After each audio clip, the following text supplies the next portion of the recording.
It's like training a dog with a clicker. And that, for me, to answer your question, is the biggest mistake you can make is training your customer on when something's going to happen. This day and age, when I see a discount that's really, really, really hefty, I just think, oh, you're like a Temu reseller then. A study on this a few years ago, and it was something like 10% off of £100 versus £10 off £100, and people went for the £10 off. Yeah.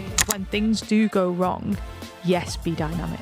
But be dynamic in a way that's not going to sabotage your overall goal. Click rate is really, really poor on the ads. Let's throw markedly more spend at it, and let's put a discount on this. Or the email's not working, and it's so quick, it's so intense. Let's another 3. Let's do this, let's do all of it. Yeah. You know, it's just so reactive. You actually might realise that doing the stress discount has lost you more money than you could have gained just by not even running any offer at all, and people just purchasing through the website anyway. Absolutely. And this is what I'm saying with the control. One of our biggest clients, because I still buy from them even though they don't work for us anymore.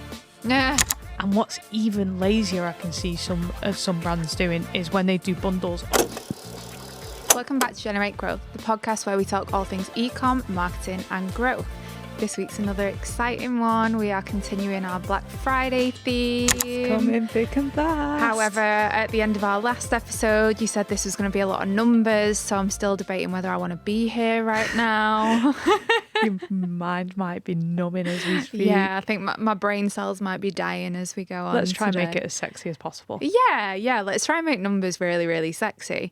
Obviously, everyone thinks that discounts are the bad guy. You know, they ruin margins and the strategy's all just going to get thrown. The profit's going to be squeezed.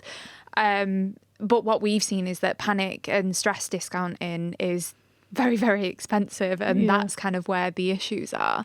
So we've spoke about that at some length before. I think we had an entire podcast episode on it. Hopefully Sheena can do that little AI ding, do the YouTube thumbnail.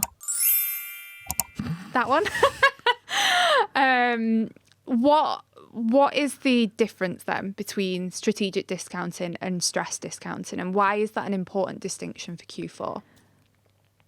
Let's start with strategic discounting. Yeah. Strategic discounting is so powerful because once you've known your numbers and you've really deeped into those and understand what works and how it's going to work and why it's going to work, it is so powerful.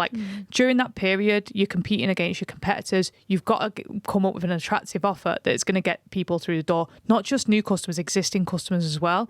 So doing that strategically around your stock levels, around your profitability, around your specific products, and doing it in a way that your brand wants to communicate clearly is so powerful. Stress discounting is totally on the other side of things, because what you're doing then is sabotaging a piece of the pie. Yeah. You're literally selling a bit of your profit, a bit of your lifetime profit, whatever that looks like. You're throwing it into a mix, and it reeks. People can see it and people can read it when it's happening live as it's unfolding. Yeah. You can tell the difference between a really well-crafted approach strategy based on the way that the communications drop, the emails go out, the ads feel, and the way that they kind of convert during that period, versus someone who's clutching at all straws, maybe has got really bad comparison syndrome and is literally doesn't understand if they're even going to make ends meet that month. Yeah. The two are kind of the opposite of each other, and we always recommend, obviously, strategic discounting. Yeah, I think I can't even speak today. I told you the numbers were going to melt my brain and we've not even got into any yet. I think that stress discounting is very, very reactive from my side. I feel like if you could summarise it in an analogy, it would be my auntie's dog, the Pomeranian, the way that he sees one thing and then he's stressed out and then he's barking everywhere and going mental and potentially trying to bite your ankles. That is the stress discount for me. I think someone sees, oh, revenue's low this month, let's throw something at it. Yeah. And it's so reactive. Or, my click rate is really, really poor on the ads, let's throw markedly more spend at it and let's put a discount on this. Or the email's not working, and it's so quick, it's so intense. Let's another 3. Let's do this, let's do all of it. Yeah. It's just so reactive. And I think that is the one thing that I see in a stress discounter, is that reactivity. There's no patience, there's no bigger picture thinking. It's all very, very micro. Yeah. And I think that's where things can start to feel stuck. 100%, yeah. So strategic discounting then, how should founders start to think about that across all platforms for Black Friday? I think this is where planning comes into place. When you plan your Black Friday meticulously, that's when you can start to get to the point of understanding what's going to happen and when. And once you've done the initial steps of understanding your numbers, why you want those numbers, where you're going to get those numbers from, because that's hugely important, and doing that year-on-year analysis, month-on-month analysis, and studying the trends, which in the last episode we spoke about, doing this primarily through AI now because it can do a lot of those heavy liftings. Absolutely. Then what that allows you to do is break down a fundamental plan week by week, day by day, and you can have a really strategic approach to it. Now, when we speak about stress discounting, I understand that when things go wrong, you want to make them right again. Doing that in a way that doesn't then fit into another strategy is where it goes wrong. And I think that's so fundamentally important to have this conversation around, is when things do go wrong, yes, be dynamic, but be dynamic in a way that's not going to sabotage your overall goal. Absolutely. If your goal is to make as much money during the Black Friday weekend as possible, and then you stress discounts to the point when you're actually losing a significant amount of margin, you actually might realize that doing a stress discount has lost you more money than you could have gained just by not even running any offer at all and people just purchasing through the website anyway. Absolutely. And this is what I'm saying with the control of understanding what's happening. Then you can really build direction into everything that you're doing, because it might be, okay, the discount isn't working, let's run 50% off this specific line because we can afford to do that because the profitability is higher, and let's do that through email only and talk to other existing customers. Or it might be, we're having a really shitty weekend, let's give 10% more to our existing customers, our VIPs that have purchased more than twice. Because it's an X amount of people, and then spit out the number at the end of that and what you expect to happen. Again, don't just do it on a gut feel. Go back and read the data of when you've done something similar before, how it converts, and then build that into a new game plan. We're not saying sit still when things don't go right. Dynamically adapt, but don't not base that on data. Still have confidence in what you're doing and still attach it to your why you're doing it as well. It's an informed decision. It's an informed decision, That's a great way of putting it, actually. I went long-winded around it, but yeah. We spoke in our last episode about discount cadence briefly. And we spoke about kind of people starting in November and the ramifications of all sorts of crazy little strategies that we've seen. And we've seen, clients want to do November through to December. We've seen clients want to just do it on the weekend. What would you say is a healthy discount cadence, and how does someone even begin to comprehend? So it's per brand, right? Discount cadence is definitely understanding your brand, your positioning, your competitors, what they're doing, but also being authentic enough to have your own personal kind of strategy and approach. You will see during Black Friday, I think I mentioned this before, that beauty brands tend to go really aggressive, really hard for an extended period of time. Whereas other brands, for example, might I'm trying to think of a specific one. Maybe a brand that's a lot more giftable during that period might only activate the weekend and then harness things such as last minute delivery, focus throughout December to really be able to bump up your overall sales, but then have the narrative switch to then kind of keep the pretense that your brand doesn't discount regularly. And that is super important to decide where you kind of sit during that kind of period, because people I'm trying to think of specific brands and my brain's going dead at the minute, but people who want to be perceived as premium will not really lean into the weekend the same way as someone who doesn't really care about discounting all year round. But discounting all year round has ultimately its massive ramifications, because when you run out the road, what you're going to do during a peak period of time. So discount cadence isn't something really that you can just blanketly put across all brands and say, do this is the perfect template, it's going to get you X amount in. But understanding your customer, your demographic, and why they're purchasing is hugely important. I'll use this as an example. It's not an ecom brand, but Katie Price, Jordan. right? She knows her demographic to an absolute T. She sat on an Olivia Atwood documentary and said, I know what men I'm after, chavvy like me. And she knew that. Yeah. She knows that. She's not going to go for your high-end people going around Mayfair, you know, in London and, you know, flashing the cash because they're not interested. Her demographic is something completely different. That is fundamentally a big lesson that a lot of brands need to know. Know where your litmus test is, know where you're sitting, and then go after that audience and what you think they're expecting to see. If your audience is more working class young, they're not going to have as much financial freedom as someone that's potentially retired and who's been working in finance their entire life, right? Yeah. So understanding that where your audience is will then inform your cadence during that period. But that positioning as well, that goes even further, doesn't it? Because if you've got someone who's working class young, doesn't have a lot of fluid income, but you've got a product that they need. Oh, yeah. Then that's a different conversation versus something like, I don't know, a makeup bag, for example. Yeah. They don't necessarily need it. I mean, if I was absolutely struggling for cash, I'd stick it in a freezer bag, just have it somewhere. Like, I don't care, you know. It goes where it goes in a drawer, whatever.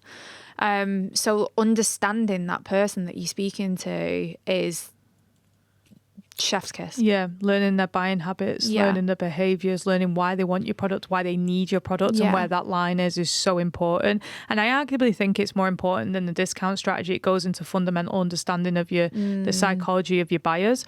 And that being said, I don't believe any brand just has one category of buyers. There's a bunch of different buyers for a bunch of different reasons. And I think that is fundamentally really important to have the conversation around as well, because you might be able to target a bunch of existing audiences with different communication points. Then you can just segment out your email list and speak to them very specifically during that period, and not offer maybe a bigger discount to the people who you don't want to be kind of perceived in a certain way by, and focus more maybe on the community element or the family element. Older audiences are buying usually for their daughters, granddaughters or sons, whatever, and that is a completely different conversation than someone buying for themselves during that period. So it's your job to learn why people are buying from you. And you've got the entire year to learn that as well. Absolutely. And where you sit in the market, and then fundamentally building that into a discount strategy that matches that audience is so powerful. Yeah, absolutely. I mean, we've got an email client right now on Flows who we've just optimized their sign-up form. And one of the steps on the sign-up form is, what product are you interested in? And one of them is, I want to say, I mean, you'll probably know these figures a lot better than I do, but one's a mattress. So it's very, very expensive and there's a lot of money to be earned with that sell. However, another's a topper, so more mid-range. And then the end is bedding. Yeah, so sheep. It's sheets. It's probably £20 a pop. Like, we're not going to get a lot of money from that customer, but throughout this year we're able to gather that data and see what these customers are actually interested in, so that when Black Friday hits, you can have a sale for your bedding customers and a sale for your mattress customers if you want. Is there an opportunity to upsell the sheet into a topper into a mattress? And once they've had your product and they trust your brand, you're able to communicate that to them in a completely different way. Yeah. And I think this is where review mining is really, really important. Like, look at your 5-star reviews. See what's great about your products. Your 3 or 4s will tell you what you can improve on a fundamental, maybe operations level, maybe a product quality level. But your 1s and 2 stars tell you a lot about other bits and pieces as well. Like, if your 1 and 2 stars are around shipping, for example, and your delays to shipping, during that period, right, I'm going to go and do something around shipping because people want it thick and fast, and maybe that absorbs less margin than doing a 30% off sale, for example. And then you're reading the data that's been put in front of you, and you're customizing the strategy around it. Yeah.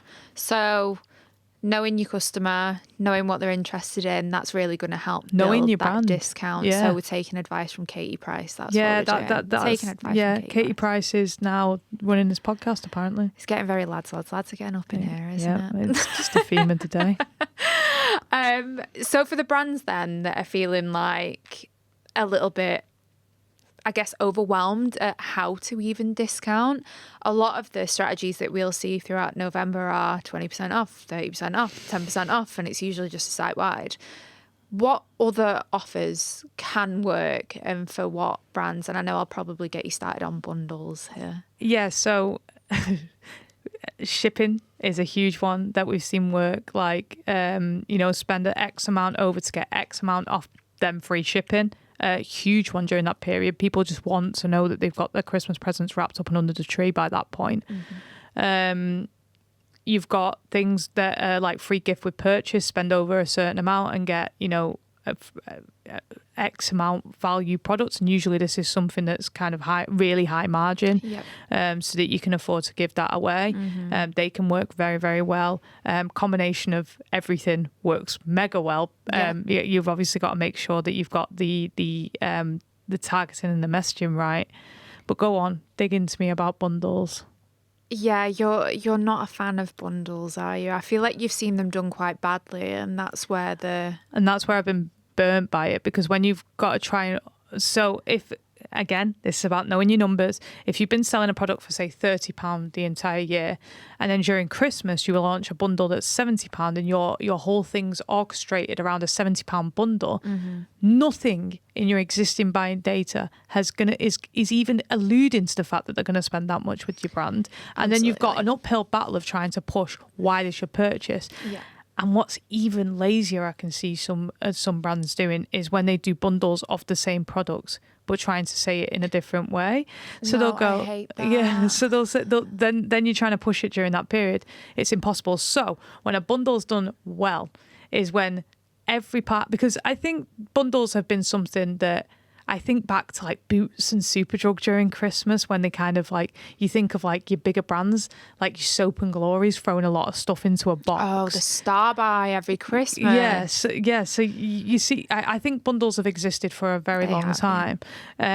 But when you're a bit smaller and maybe medium-sized business, you've got to really think of why would someone spend that amount, because it's a considerable amount of cash to part with, and make it really attractive for someone to be able to part with that cash as well. So making sure every element of the bundle is usable and it's something that's got a cash value attached to it that's actually feasible, versus just throwing together your shitty bits of stock and just hoping something will stick. I've got my cross to bear with bundles when they're done badly, but I think ultimately if bundles are going to feature on your website, they need to be done properly and built with care, or even allowing the customer to build it themselves with a discount knocked off. Yeah, with bundles, I've got a few that come to mind from like a consumer perspective and like my opinions on them based on that. One of them was, I think it was like a lash serum and a mascara and then something really random like a lip oil. And I remember seeing it and I was a bit like, okay, well, I'd actually get the serum because that's me as a person. I don't like to wear a lot of makeup, but I do like to look quite natural. So I'm like, I get that. And then the mascara, people are loyal to mascara anyway. People don't really change on mascaras. So I was like, oh, I'm not really interested. And then the lip oil, I went, well, actually, that has got absolutely nothing to do with the other two products. So why would I want that to begin with? And I'm also like, ew, I don't want oil on my lips. Imagine how greasy that'd be. It'd be like a sensory nightmare. So for me, that is one where it kind of doesn't match, because you're almost speaking to different people. Like they've all kind of got like the clean girl aesthetic, but your serum could be someone that doesn't even wear mascara. Like they might be wearing the serum to just curl their eyelashes and carry on with the day.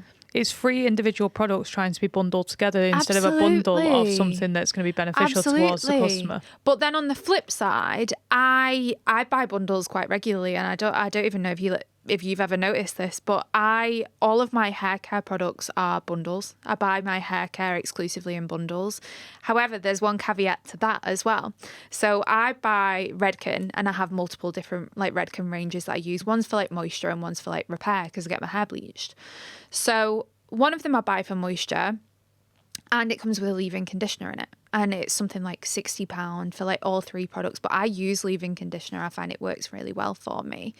My auntie, meanwhile, buys a shampoo and conditioner in a bundle because she also just likes buying it that way. It is markedly cheaper when you're buying those salon brands. But if you gave her a leave-in conditioner, she'd literally be like, I want just the shampoo and conditioner, because she'd be like, my hair is too fine to take it, but mine isn't. Like if I don't put it on, I feel like Hagrid. What works for one does not work for another, and that is where a bundle can close people out of the market, because you're asking them to spend more based on your perception that everyone needs all of those products, and that is not always the case. Yeah, I think you see it a lot in digital products as well. They're like, oh, so you got this course, I'm going to throw in 10 bonuses. And it's like, I don't have time, Susie. Yeah, I don't have the time. Yeah, like, it's literally the vibe. But I think ultimately, if you have the capacity, and I know it's a nightmare with SKUs and like crossovers and things like that, but if you can give someone the opportunity to build their own bundle, they feel in control, they can personalize it. Absolutely. And then it comes out completely different. Absolutely.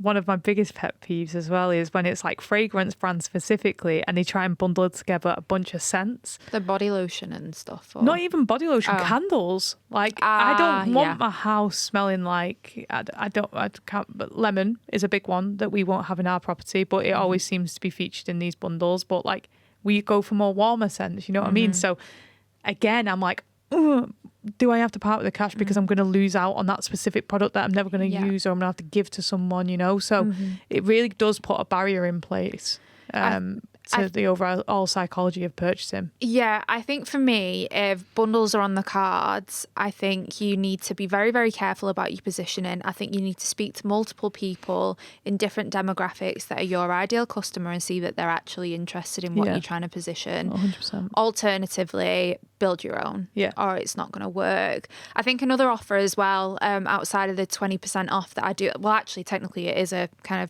figure off, but a threshold. I do really, really like a threshold. Yeah, I think threshold's great. I think it can be really difficult to convey in ads because you're conveying a lot of information during a hypersaturated period, especially during Black Friday. I think 10% off over £50 and then 20% off over £100. It's a lot to kind of throw on someone. I think you want those simple offers email in marketing ads. Play. Absolutely. I think it's email marketing.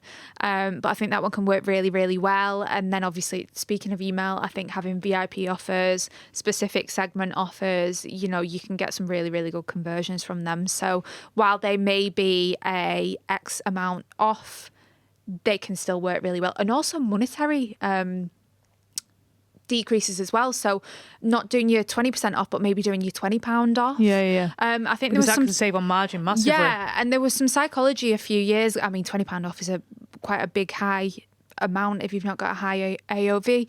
But I think someone did a study on this a few years ago. And it was something like 10% off of £100 versus £10 off £100. And people went for the £10 off because there was a higher perceived value there.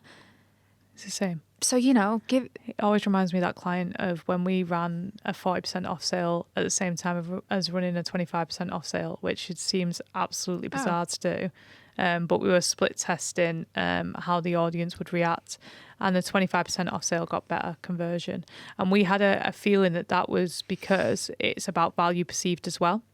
If you're willing to slash your products by 40, 50, 60%, people go, what is it? It seems a bit shit. Well, why are you at this price all year then? And now you can suddenly sell it for like pretty much half price, or maybe even over. In this day and age, when I see a discount that's really, really, really hefty, I just think, oh, you're like a Temu reseller then. Yep. That's where you've just whacked a logo onto the product. Yeah, 100%. Absolutely. And I think that's when going back to the beginning of the conversation, talking about brand quality and how you want to be perceived during this period as well, is so important. It's so important. You need to understand like where you are in the market and who you're trying to communicate with, because just discounting all the time, it can make you come across really cheap. Yeah. What mistakes would you say haunt brands then? What promo mistakes are going to come back and bite them in the arse? I think, do you know the biggest one, and it's not very Black Friday themed, and I know this is supposed to be, but doing discounts regularly around the same period, so payday sales. I think they really bite brands in the arse. We have countless case studies of huge brands that we've worked with that end up like promising their customers that there is going to be a discount at the end of the month. Absolutely. Your psychology is there. Still to this day, that's baked into my head of like one of our like biggest clients, because I still buy from them, even though they don't work for us anymore. Yeah. But I still buy from them, but I still know. Obviously, I've been behind the scenes, but we never managed the email marketing. No, we didn't. But I know. I still know. It's been trained into me. And we've not worked with them for like nearly 18 months, maybe over. I still know when the discount's going to drop, and it's going to drop at the end of the month, so I might as well wait. Yeah, absolutely. I mean, I've bought you their products before and I've paid full price on it, and it stung because I knew there was a discount coming. Yeah. I just remember you one day being like, oh, I need this cleanser. And I was like, oh, I'm just going to treat you to it. And then I went on and ordered it, and I spent like £60 getting like 2 really small bottles of cleanser. And I was like, yeah, it's an expensive brand. Bougie me now. Bougie business owner. yeah, fancy. Yeah, Very, fancy, very fancy. fancy. Look at my skin. And meanwhile, I'm just like, oh, I'll stick some CeraVe on it. Yeah, It's even CeraVe that I use. I think it's Cetaphil or something, isn't it? See, that goes to show, though, you know the brand and you've got that brand recognition. Yeah. I don't even know what I'm putting on my face, and I think I've been using it for 3 years. Yeah, it's wild, isn't it? Not great. But I think that's very specific to pain point targeting, right? And going back onto the discussion about knowing your customer, I can't just put a cheaper brand on my face because it'll flare up. Yeah. So when I found a brand that I was dedicated to, I'm willing to spend. But then if that brand's training me to not spend as much because I can wait, of course I'm going to do that. But they've trained you to be like that. Yeah, exactly. It's like training a dog with a clicker.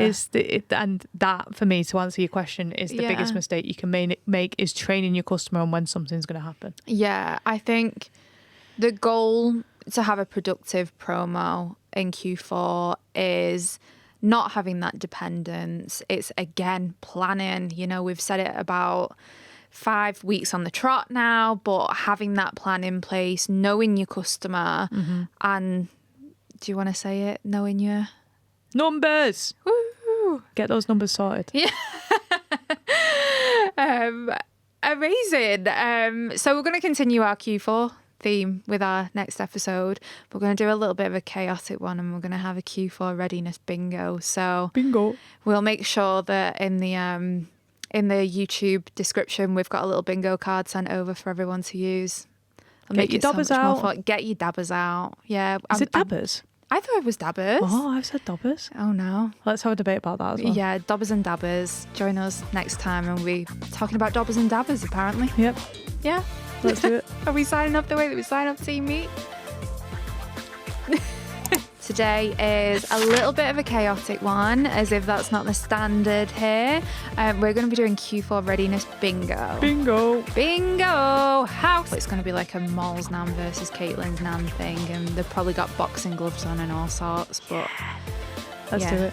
So basically, if you're looking at a 1 or a 2 of these and you're actually hitting these, then those fundamentals do really need to be addressed, and you really need to get that clarity. If you're looking at about a mid, so at about a 3 or 4, then that social proofing and that promos probably needs tightening, and we can do a little bit of work there. Obviously, if you've got a high score, then it's literally just refining and executing things cleanly. You know, it's making sure that you're protecting your piece, it's making sure you're protecting your team's piece. And getting ready. Yeah, like getting ready for a successful Black Friday, because if you've hit at least 5 or 6 of these, then you have done all the foundations that should work really, really well.